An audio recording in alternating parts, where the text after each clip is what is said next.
તો છોટાઉદેપુર નગરપાલિકામાં ભ્રષ્ટાચારની વધુ એક સીમા વટાવી દેતું કૌભાંડ સામે આવ્યું। વોર્ડ નંબર 3માં મકાન માલિક દ્વારા નગરપાલિકાના નામની બોગસ વેરા પાવતીઓ બનાવી મધ્ય ગુજરાતમાં વીજ કંપનીમાંથી 5 જેટલા વીજ કનેક્શનો મેળવી લીધા હોવાની ચોંકાવનારી વિગત બહાર આવી। એક જાગૃત નાગરિકની રજૂઆત બાદ વીજ કંપનીના ડેપ્યુટી ઇજનેરે નગરપાલિકાને પત્ર લખતા સમગ્ર મામલો પ્રકાશમાં આવ્યો। નગરપાલિકાના ચીફ ઓફિસર ભાવિક બરજોડના જણાવ્યા મુજબ પ્રાથમિક તપાસમાં 5 પાવતીઓ નકલી હોવાનું સાબિત થયું। જો કે આટલા ગંભીર કૌભાંડ છતાં હજુ સુધી દોષિતો સામે પોલીસ ફરિયાદ ન થતા તંત્રની કામગીરી સામે સવાલ ઉઠ્યા છે।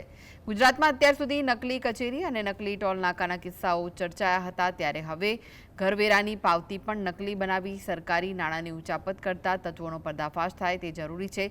હાલમાં નગરપાલિકા તપાસના નામે વિલંબ કરી રહી હોવાનો આક્ષેપ થઈ રહ્યો છે।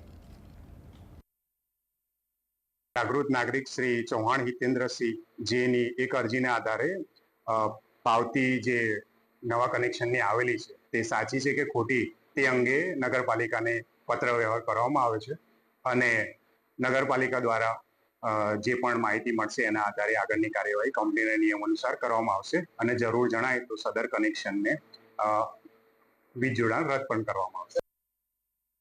મધ્ય ગુજરાત વીજ કંપની દ્વારા નગરપાલિકાને પત્ર વ્યવહાર કરવામાં આવ્યો હતો કે જેમાં 3 થી 4 જેટલી વેરા પાવતીઓ ખોટી હોવાનું એ લોકો જણાવવામાં આવ્યું હતું। નગરપાલિકા દ્વારા સદર બાબતે તપાસ કરવામાં આવી હતી અને આ 4 જેટલી પાવતીઓ જે ખોટી છે તેવું પુરવાર થાય છે અને હાલ તપાસ ચાલુ છે।